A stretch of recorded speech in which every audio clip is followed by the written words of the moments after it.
नमस्कार, सात रंग सात खबर में आपका स्वागत है। आपको पहली खबर हम रंगमंच से जुड़ी हुई बताते हैं कि नए साल में नई उम्मीदों के साथ एक बार फिर देश के तमाम रंगकर्मियों को ये उम्मीद बंधी है कि 2021 में रंगकर्म से जुड़े तमाम कलाकार एक बार फिर लोगों के बीच आएंगे और नए जोश के साथ अपनी प्रस्तुतियां देंगे। इसी उम्मीद के साथ अस्मिता थिएटर ग्रुप ने अपने फेसबुक और यूट्यूब पेज पर मर्द नाम के नाटक का प्रीमियम लाइव पेश किया। मर्द नुक्कड़ नाटक के प्रारंभिक शो आज़ाद फाउंडेशन के साथ मिलकर आयोजित किए गए थे। दिल्ली, एनसीआर और अलग अलग राज्यों में इसके अब तक कई हजार शो हो चुके हैं। अरविंद गौड़ लिखित और निर्देशित अस्मिता थिएटर का मर्द नाटक हिंसा, मारपीट और मर्दानगी के सवालों पर विचार विमर्श की दिशा में सार्थक शुरुआत है।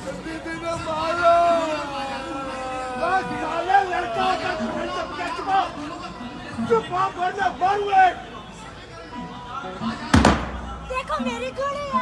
दीदी मेरे पास भी गुड़िया है। मेरी गुड़िया ज्यादा। उर्दू साहित्य की बड़ी शख्सियतों में शुमार शमसुर रहमान फारूकी का 25 दिसंबर को 85 वर्ष की उम्र में उत्तर प्रदेश के इलाहाबाद में इंतकाल हो गया। फारूकी उर्दू के सम्मानित कथाकार और आलोचक थे। जाने माने कहानीकार और लेखक नीलकांत समेत इलाहाबाद की तमाम जानी मानी शख्सियतों ने फारूकी साहब की याद में 30 दिसंबर को इलाहाबाद के स्वराज विद्यापीठ में एक कार्यक्रम में उन्हें याद किया और उन्हें उर्दू अदब का एक ऐसा शायर बताया जिसने हिंदी और उर्दू के बीच एक पुल का काम किया था।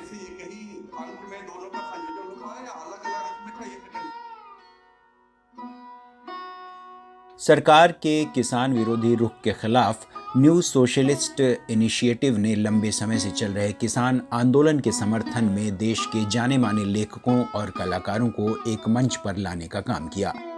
सुभाष गाताड़े के संचालन में इस कार्यक्रम में लेखिका और संस्कृति कर्मी गीता हरिहरन, शायर शारिब रुदौलवी, प्रोफेसर चौथीराम यादव, रणेंद्र कुमार, ममता कालिया, हेमलता महेश्वर, अभिनेत्री रत्ना पाठक और जाने माने अभिनेता नसीरुद्दीन शाह समेत कई लेखकों और कलाकारों ने हिस्सा लिया।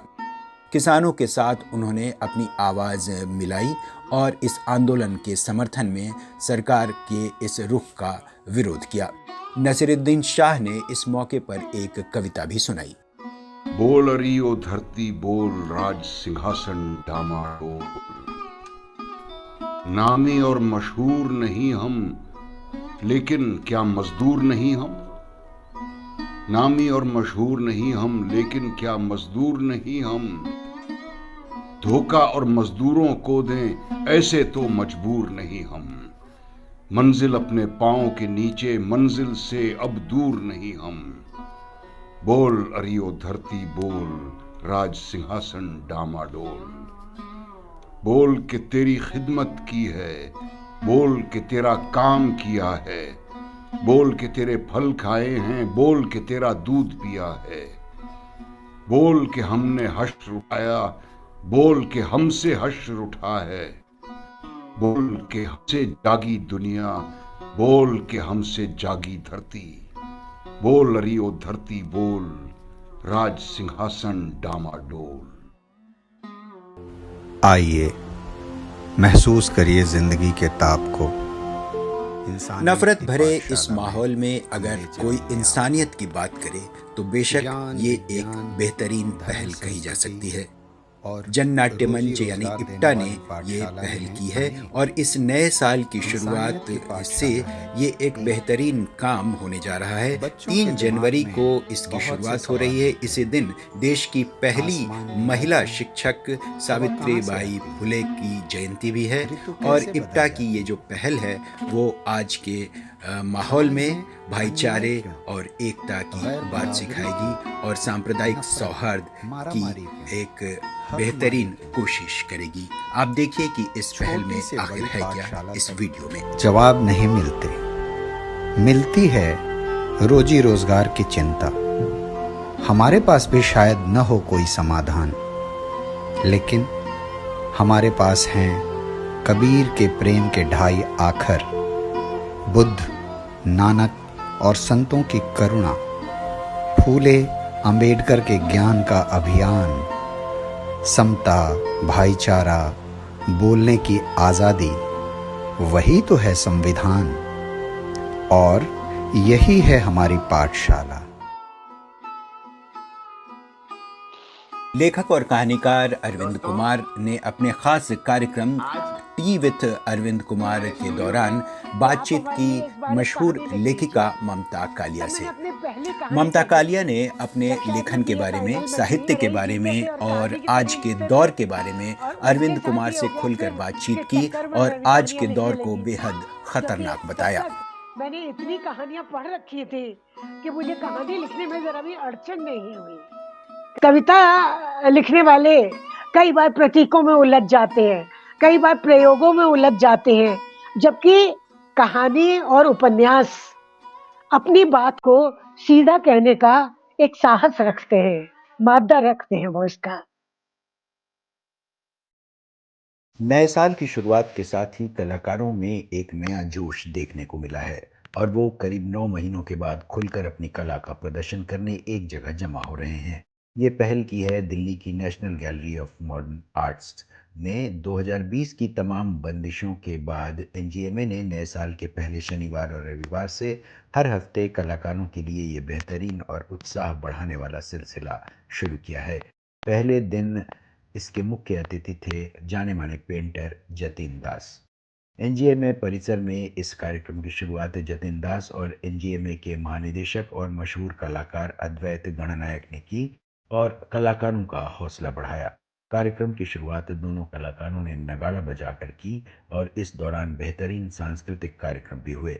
लोक कलाकारों ने नृत्य पेश किए। जतिन दास ने स्केचिंग क्लब का उद्घाटन भी किया।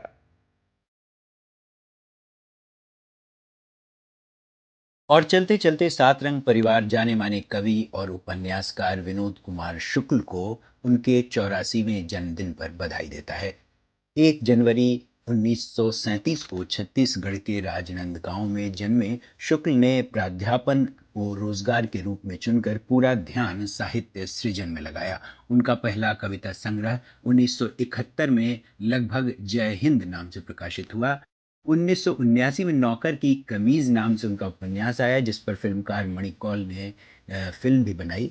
कई सम्मानों से सम्मानित विनोद कुमार शुक्ल को उपन्यास दीवार में एक खिड़की रहती थी के लिए 1999 का साहित्य अकादमी पुरस्कार भी मिला। विनोद कुमार शुक्ल की एक कविता भी हम उन्हीं की आवाज में आपको सुनाते हैं।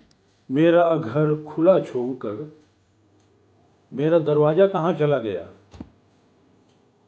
मेरी सुरक्षा छोड़कर दरवाजा कहाँ चला गया। मजबूत नहीं था बहुत, कोई भी तोड़कर अंदर घुस सकता था, तब भी वह दरवाजा था जिसे बंद कर अंदर से ताला लगाकर चाबी पास रखता था। तब तक मैं शरणार्थी नहीं था। तब मैंने देखा मेरा खुला दरवाजा मेरा घर बार छोड़कर मेरे सामने सड़क पर आगे आगे जा रहा था। मेरा खुला दरवाजा सड़क पर आकर मुझे बाहर जाने का रास्ता दिखा रहा था। किसी अंतिम सीमा में यह रुक जाएगा और तब मैं दरवाजे से बाहर निकल जाऊंगा, जैसे निकाल दिया जाऊंगा।